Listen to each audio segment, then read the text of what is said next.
Les États-Unis ont organisé leur élection présidentielle. C'était le 3 novembre dernier. Et cela a surpris, surtout en Afrique, de voir qu'aux États-Unis, également, la contestation électorale pouvait prendre une telle ampleur. Le président américain sortant, Donald Trump, a refusé pendant longtemps de reconnaître sa défaite. Alors, cette contestation électorale aux États-Unis, est-ce un précédent dangereux pour l'Afrique? Voilà, c'est la question que nous posons ce soir à notre invité, qui est très connu, mais qui a été absent sur les médias ces derniers moments, Frédéric Abbas-Kabwa. Bonsoir, monsieur Kabwa. Oui, bonsoir Samuel, bonsoir à tous ceux qui nous regardent. Vous êtes le président national du MRC, député de ce parti au Parlement. Tout à fait. Je l'évoquais, vous avez été absent il y a quelques mois. Abbas-Kabwa, comment va-t-il? Comment va le parti? Le parti va bien. Et nous aussi, nous fonctionnons comme les autres. Ouais. C'est-à-dire que Covid oblige. Et moi-même, j'étais absent. Je suis revenu. Je suis en forme. L'action parlementaire, ça va bien également? Oui, ça va. L'Assemblée fonctionne, sauf que nous sommes en deuil, vous le savez, nous avons perdu notre troisième vice-président, un monsieur charmant, un monsieur posé, un monsieur élégant. Mais bon, paix à son âme. À son âme, merci. Avec vous, donc, on va parler de cette contestation électorale aux États-Unis. Vous avez donc suivi ce feuilleton.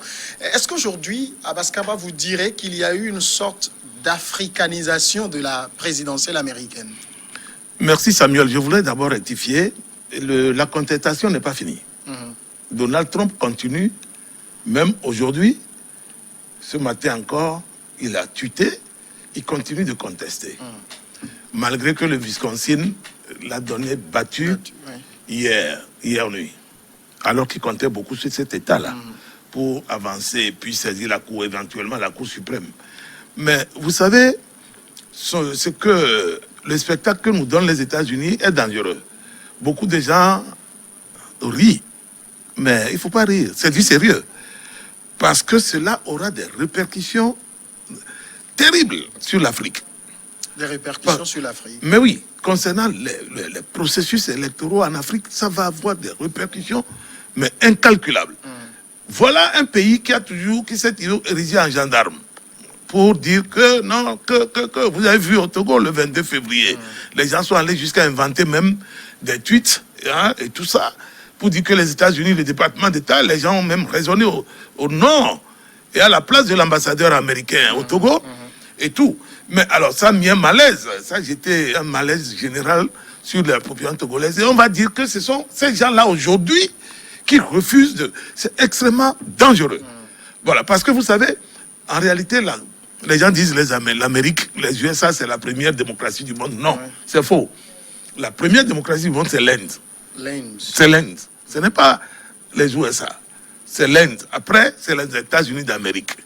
Mais imaginez un peu un pays comme les États-Unis d'Amérique qui dit que malgré 306 grands électeurs pour Joe Biden, et je crois que notre ami Trump tourne autour de 227, 237 et tout ça, il est très très très loin de 270. C'est vrai qu'on prédisait un raz-de-marée. Bon, ça n'a pas eu vraiment lieu parce que je crois que Biden le dépasse avec à peu près 6 à 7 millions de voix. Bon, mais je ne sais pas jusqu'à présent pourquoi les institutions américaines ne freinent pas cette pagaille, parce que ça devient la vraie pagaille. La Pennsylvanie est tombée dans le grenier des démocrates. Le Wisconsin est tombé, l'Arizona est tombé dans l'escarpelle des démocrates, etc., etc., etc. Donc, je crois que c'est sa famille, comme en Afrique, c'est la famille qui pousse toujours d'abord. Votre famille biologique et ensuite votre famille politique. Ce sont eux qui mettent les gens dans des difficultés. Quand vous avez quelqu'un qui a son âge là, il dit à 74 ans que lui il est encore jeune. Alors là, je me pose des questions. Voilà. Mais aujourd'hui, ça va créer un précédent grave parce que demain, quand les Africains vont vouloir faire comme eux, mais ils ne peuvent pas, ils seront mal placés pour les rappeler à l'ordre. C'est ça le problème.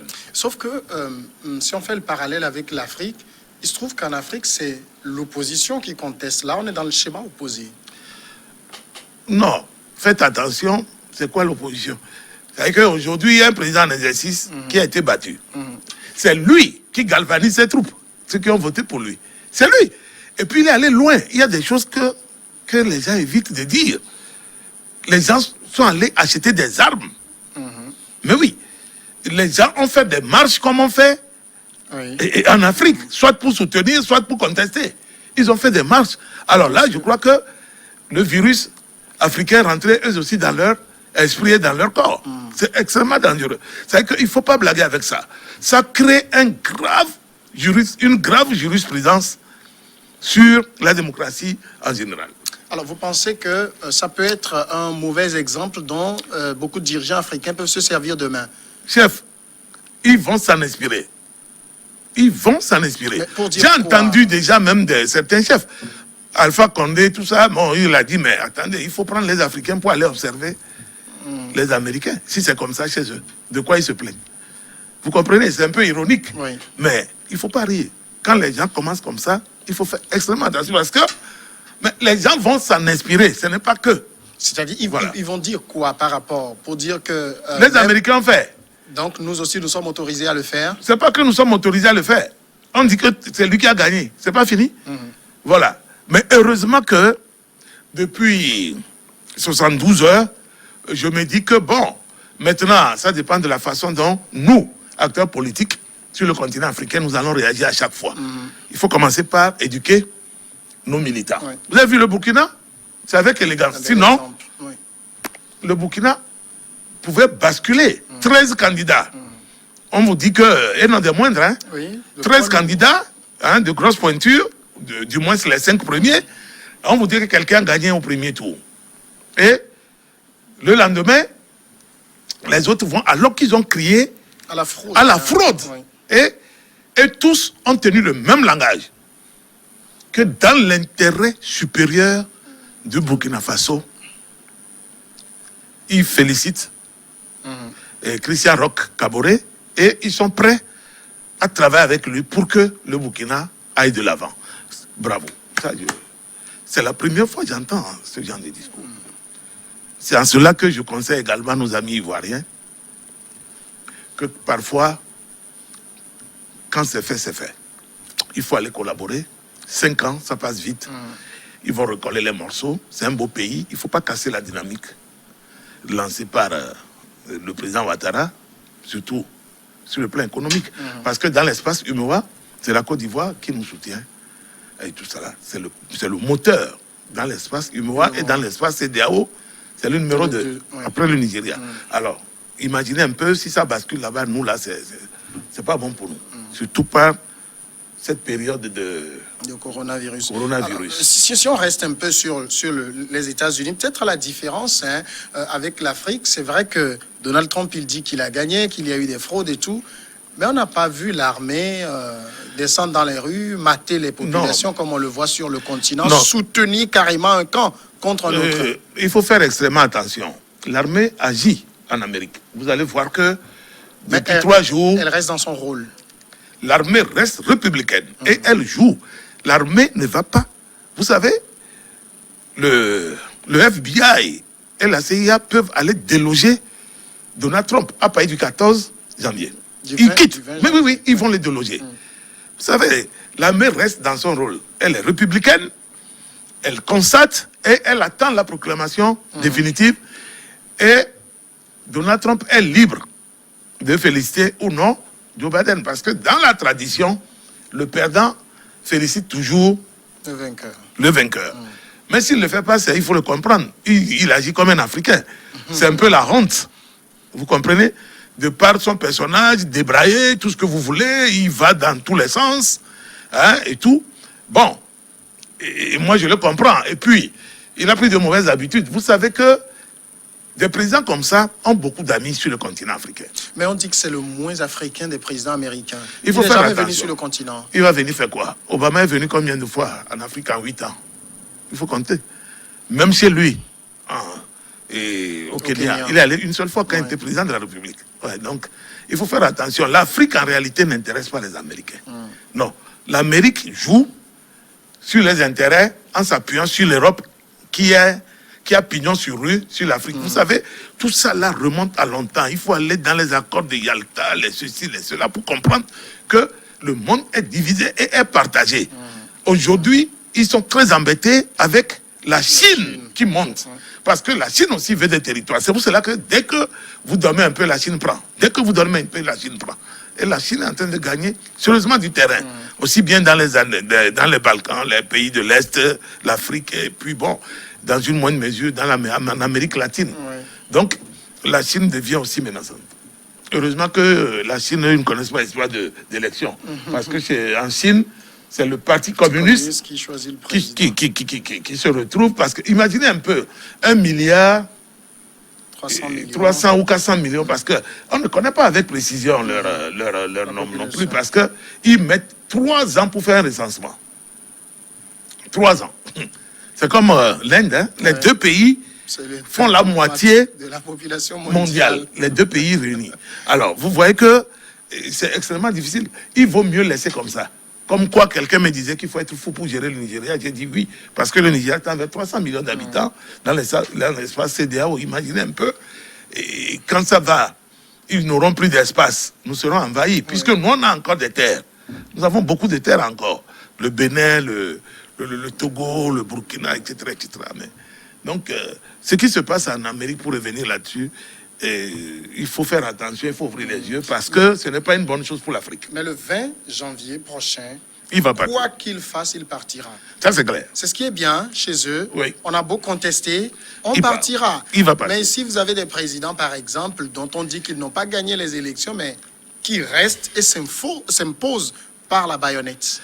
Vous savez, ça,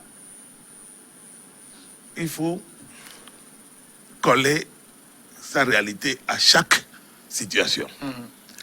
Vous avez bien dit que nous sommes en Afrique. Vous avez dit, alors, nous sommes en Afrique, on est habitué. C'est pour cela que je vous dis, au Togo, c'est plié le 22 février, c'est ça? C'est fini. Et puis, quand la Cour constitutionnelle tranche, comme bientôt les grands électeurs vont trancher dans quelques jours, je crois que c'est le 8 décembre. Le 8 ou le 12, il me semble. Voilà, et puis c'est fini. Terminé. C'est plié. Quand la Cour constitutionnelle tranche, c'est parti. Dans 5 ans, vous vous donnez rendez-vous. Tout le reste, c'est aléatoire. Et au pire des cas, vous tombez sous le coup de la loi. Mais on est sûr quand même, quand on regarde leur processus, je pense que celui qui est en charge de la sécurité électorale aux États-Unis disait que c'est l'une des élections les plus propres que les États-Unis. Ben, effectivement. Et le lendemain, Donald Trump l'a renvoyé comme si c'était un Africain. Oui. C'est ça, c'est fantastique. Sont conseillers et à la Maison Blanche en santé. Le monsieur a dit que non, voilà les mesures barrières qu'il faut. Il a viré. Voilà. Il dit non, il n'y a pas ça. Corona n'existe pas. Mais c'est quand ça l'a assommé lui-même. Sa chance, c'est qu'on a testé peut-être sur lui le fameux vaccin. Vous avez vu comment il est revenu galvaniser tout ça, la machin. Mais ce n'est pas une bonne chose. Ce n'est pas une bonne manière parce que Donald Trump a montré les limites en réalité de la démocratie américaine. Je crois que avec Donald Trump, dans les prochaines années, ils vont commencer par repenser entièrement parce que c'est une très vieille constitution. Je crois que ça fait 300 ans, 200 et quelques, bientôt 300 ans. Alors là, ce n'est plus du tout parce que ça montré les limites. Donald Trump estime qu'il a eu plus de 75 millions ou 70 millions de voix sur son nom. Alors là, c'est beaucoup. C'est beaucoup. C'est beaucoup. Quand vous avez 70 millions d'électeurs, imaginez, vous pouvez vous permettre de dire n'importe quoi. Ah oui. Alors ça devient un danger. Voilà. Alors, si nos dirigeants regardent Donald Trump, c'est qu'on est parti pour avoir des dirigeants à vie. On a déjà les dirigeants à vie. Oui, parce que si vous voyez la mode sur le continent... Mais qui font face à un vent de contestation, de soulèvement quand même. Il y a aujourd'hui les populations, surtout la jeunesse, qui dit non, on ne veut plus de ce genre de président. Je vais vous dire, quand vous parlez de jeunesse, parfois je souris. C'est la même jeunesse qui affaiblit aussi le combat. Parce qu'ils suivent de façon naïve, ils vont sans réfléchir et tout. Les gens ont exploité beaucoup la jeunesse africaine. Oui. Vous comprenez? À une époque, mais aujourd'hui, elle est plus réfléchie. Hein. Oui, mais justement, parce qu'à force d'être réfléchie, oui. Cette jeunesse s'est recroquevillée sur elle-même. En attendant le bon moment pour frapper aussi. Elle ne se gaspille pas. C'est quand le bon moment. Il faut faire attention au Non, c'est quand le bon moment. Je vais vous dire, moi je suis... Les années 90 à Basse-Kaboua, personne ne s'y attendait. On a vu ce dont la jeunesse a été capable. Je ne sais pas, ça va être peut-être en 2025, 2030, 2035. C'est pour cela que je vous dis qu'il faut faire attention parce que on ne peut pas prendre comparer 2020 à 90, 91. C'est faux. Alors, je vous dis, aujourd'hui, les gens, c'est la grande déception au sein de cette jeunesse et au sein de toute la population générale, tout confondu. C'est la très, très, très grande déception. Les dernières élections sont venues terminer ce qu'on appelle opposition au Togo. Parce que vous avez vu les résultats, vous avez vu comment ça s'est passé. Les gens ont passé leur temps à critiquer, à courir dans les rues. Et je vais vous dire, Jean-Pierre Fabre n'a pas marché 5 ans pour réclamer sa victoire depuis... 2015, c'est faux. 2015, ouais. 2010, c'est faux. Parce que nous, on était avec Fabre dans les rues. Moi, je ne marcherai jamais pour quelqu'un qui réclame sa victoire parce que la Cour constitutionnelle a tranché. C'est fini, c'est plié. Nous avons marché pour les réformes institutionnelles et constitutionnelles. Ça, je le dis et je le dirai toujours. Je n'ai jamais marché. Jean-Pierre Fabre n'a jamais marché pour sa victoire. Jamais. Il a dit qu'on l'a triché. Et après, il a fait quelle action pour réclamer sa victoire? Il connaît. Où est-ce qu'on réclame la victoire quand on triche? Ce n'est pas dans la rue. Vous comprenez? Donc nous avons marché. Dire que nous avons marché pour la victoire de Fabre, c'est une insulte à notre intérêt. Moi, je n'ai pas marché pour la victoire de Fabre. Et je ne le ferai jamais. Après, donc, je suis un légaliste. Quand la Cour constitutionnelle proclame, c'est bien dit, les arrêts sont inattaquables. Alors, quand vous avez été un peu à l'école, je crois que tout le monde doit comprendre ce que ça veut dire. Quand vous faites cela, vous vous exposez aux affres de la loi. Propre, clair, net. Maintenant, j'ai vu les gens faire des communiqués dans tous les sens. Mon parti ne fera pas de communiqué. Là, vous êtes en train de parler de ce qui se passe actuellement, de l'actualité au niveau national, notamment celle qui concerne l'interpellation de Mme Brigitte Adjamagbo Johnson et de Gérard Djossou pour notamment des faits de tentative d'atteinte à la sûreté de l'État. Parce qu'avoir c'est des accusations suffisamment graves. Est-ce que vous pensez une seule minute que ça tient la route? Je vais vous dire, moi, je ne fais pas dans la dentelle. J'ai toujours eu peur de ces gens. J'ai pratiqué ces gens. Je les connais comme ma poche. Vous parlez de ceux de l'opposition là ou je dis bien, je les connais comme ma poche, à commencer par le premier responsable qui est Agbome Koto. Parce que quand vous vous exhibez pour dire que vous êtes le maître voleur de tout, vous êtes un homme dangereux. Il parle de son passé. Non, attention, il n'a pas parlé de son passé. Non, il dit c'est moi qui leur ai enseigné. Oui, quand vous enseignez, ça veut dire beaucoup de choses. Il faut faire gaffe. Pas encore donné je vais terminer venant de la part d'un responsable qui a connu aussi. On l'a monté, puisque c'est pas son intelligence, c'est faux. Quand les gens parlent... Agbome n'est pas moins intelligent. Je dis bien, il est plus intelligent. Agbome n'est pas plus intelligent que Barké. On ne refuse pas. Il n'est pas plus intelligent que Barké, mais quand on tient compte de la géopolitique, bon, on fait en sorte que, vous comprenez. Mais on a vu des gens, ils ont été remplacés au pied levé, alors qu'ils pensaient qu'ils étaient irremplaçables. Je prends le cas du ministre grand format, qui a été remplacé par qui? Petit format. À l'époque, bah voilà, c'est un petit format par rapport. Mais c'est pour montrer aux gens que, en réalité, vous n'êtes pas indispensable. Vous n'êtes rien. C'est un système qui vous met et c'est le système qui vous avance. Bon, ça c'est un. Je vais vous dire, il y a un problème qu'on n'a pas fini de solder. C'est l'incendie des marchés. Quand vous pensez que les gens terminent une réunion dans un regroupement et d'autres partent, d'autres se retrouvent sur les mêmes sujets et ils font des plans, vous ne pouvez qu'avoir peur d'eux. Vous comprenez? C'est ça. Je ne dis pas, moi je n'ai rien contre quelqu'un. C'est-à-dire vous êtes en train de dire qu'il y a des possibilités que les accusations soient parce qu'on nous a dit dans le communiqué qu'on a saisi des documents.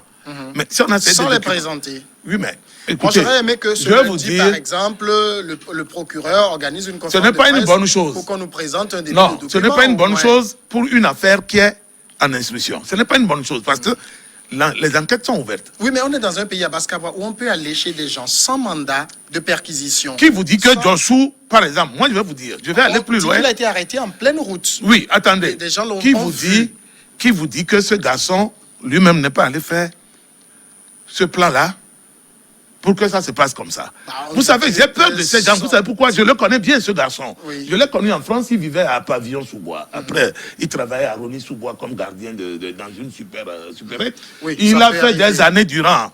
Et bac, machin, il a fait CNAM, il n'a pas terminé, bon, etc., etc. Maintenant, quand vous avez raté votre vie en Europe, diaspora, il faut replier sur le pays parce que tout est dans tous les sens. C'est pour cela qu'il faut que le gouvernement réagisse. Les enfants sont au chômage, etc., etc. Tout le monde s'improvise quelque chose, forcément. Djossou a été le représentant d'Aguéomé à la CENI. Ça, personne ne quelle le dit. année? Mais- On en parle, mais moi, j'ai jamais entendu de Djossou à la CENI. C'était son représentant, c'est ce qu'on nous a dit. Non, je ne pense pas. Parce que Bon. j'ai fait un peu l'escarcelle de la CENI De la pendant la CENI. présidentielle. Bon. Je n'ai jamais vu de Alors, Djossou à la bref, CENI. mais maintenant, il a connu Aguéomé en 2015 à la COP 21. Aguéomé était dans la délégation du président de Bien la sûr, République. bien Ouais, vous sûr, vous rappelez. bien sûr. Moi, je suis à Paris, à l'hôpital. Je connais bien le garçon dont je parle, Gérard Djossou, je le connais. De même que le Gérard Adja, Aguéomé, tout ça là, c'est des gens, en dormant, je vais vous dire, quand moi je vous dis que j'ai peur d'eux, parce que je vais vous dire, Oui. quand vous avez fait une fois, vous pouvez faire deux fois. Oui, mais Abbas Kaboua, c'est vrai, moi je ne connais pas personnellement Gérard Djossou, c'est dans ses affaires que j'ai entendu son nom. Mais parlons de Brigitte Adjamagbo Johnson. On connaît la femme, toujours égale Vous à la elle-même. connaissez comment? Toujours égale à elle-même. Justement, quand vous Professeure dites qu'elle est égale à d'université, elle-même. Professeur d'université, Ouais. elle a quand même, on ne la voit pas dans ce profil. Quand vous êtes une femme au foyer et que c'est vous qui portez le pantalon, le monsieur le pagne qu'il sait autour de ça, C'est une il femme y a de beaucoup poigne. de problèmes. Vous Angela savez, quand vous êtes une Merkel femme est de une poigne, femme de nous avons poigne. travaillé avec elle. Oui. Je sais qui elle est. Vous parlez de professeur d'université, elle a fini comment? Elle a été renvoyée. C'est un échec.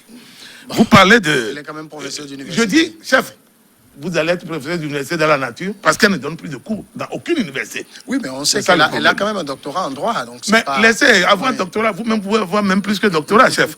Mais le matin, levez-vous pour aller devant les étudiants pour valoriser votre doctorat. Elle ne le fait plus, ça c'est un échec.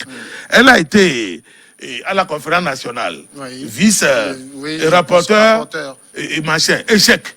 Et le Monseigneur me dit de vous dire que moi j'étais délégué. On a vu comment ils ont managé le Monseigneur. Échec. Elle a été présidente de CAP 2015 avec moi. Oui. Échec. Elle a été présidente coordinatrice de C14. Échec. Elle a été dynamique Podro. Et tout ça, vous savez, elle a été ministre de Kofigo. 2 mois. Dites-moi en quoi est-ce qu'elle a excellé. D'échec en échec, on arrête. Une femme ne tape pas sa poitrine. Une femme, c'est le calme. Une femme amène l'apaisement. Oui, en même temps, Parce que quand vous faites, attention, quand vous vous mêlez aux gens qui veulent faire Pensez comme qu'elle aurait été Aguéomé, manipulée par... très bien. Oui, c'est pour ça que je vous dis, la naïveté. Vous la voyez dans ce rôle, les vraiment. femmes sont Ce plus n'est- manipulables en politique que les hommes. Ce n'est pas une femme de n'importe quelle trempe. On parle quand même d'une dame très instruite qui Très quoi? Elle est très instruite. C'est vous qui En le tout cas, elle a dites. plus de diplômes que moi. Donc, elle est très Voilà. instruite. Non, c'est vous qui le Oui. dites. Voilà. Elle a du Vous êtes profil, elle a de la carrière. C'est pas quelqu'un qui peut tomber dans ce genre d'accusation Je vais vous dire quelque dont chose on qui va parle vous aujourd'hui. surprendre. Oui. Elle n'est pas plus instruite que d'autres dans le pays. Ça, Je ne c'est dis pas un. qu'elle est la plus instruite du Il y a pays. des femmes Moi, j'ai pas encore fait le doctorat, quand même. qui ont un certain bagage, qui ont été arrêtées aussi dans d'autres pays qui sont mêlés. Je crois l'avocate au Cameroun. Elle est toujours en prison, cette femme-là, pour subversion, machin, pour raisons politiques. Je dis, quand vous voulez pousser les hommes et prendre leur place, le prix, c'est ça. Ça vous attend au carrefour. Vous pensez Vous savez, qu'il y a quand même des possibilités que ça tienne la route, ces accusations qu'on lui colle? on va vous Tentative présenter les preuves. de- Attention, le gouvernement, le procureur de la République est le parquetier. Oui. Il ne peut pas sortir et vous dire le motif si ça ne tient pas. C'est ça le problème. Et puis, je vais vous dire, vous avez dit qu'elle est très intelligente et je vais vous démontrer que... J'ai dit instruite. Instruite, non? Ah oui. Oui, c'est différent. L'intelligence et différent, l'instruction, c'est différent. Heureusement que vous avez rectifié, surtout pour ceux qui nous suivent. Alors moi aussi, je rectifie en disant que quand on est instruite comme elle, on fait attention qu'on est sous le coup d'une poursuite judiciaire. Parce Ouais. qu'elle est Elle était placée sous contrôle judiciaire, surtout pour une juriste. Elle est juriste de sa trempe. Oui. Mais Il moi, faut ce qui faire m'étonne- extrêmement ce qui m'étonne attention. à Baskaboua, c'est Je l'ai que- écouté sur RFI. Oui. Elle n'a pas parlé au conditionnel. Vous dites que c'est un enlèvement. Les gens font communiquer pour dire que ce sont eux qui ont arrêté le gars. Mais ce qui m'étonne, Abbas Kabwa, Ouais. en 2018, on a écouté Brigitte Adjamagbo dire qu'il y aura un ouragan, il y aura une tempête, si on va aller... On n'a Échec. pas arrêté en ce moment. Et curieusement, c'est là, pour une manifestation qui, tout le monde sait que ça n'aurait certainement pas pris, on l'arrête dans Je la vais vous foulée. dire, monsieur Samuel, vous avez parlé de ouragan, non?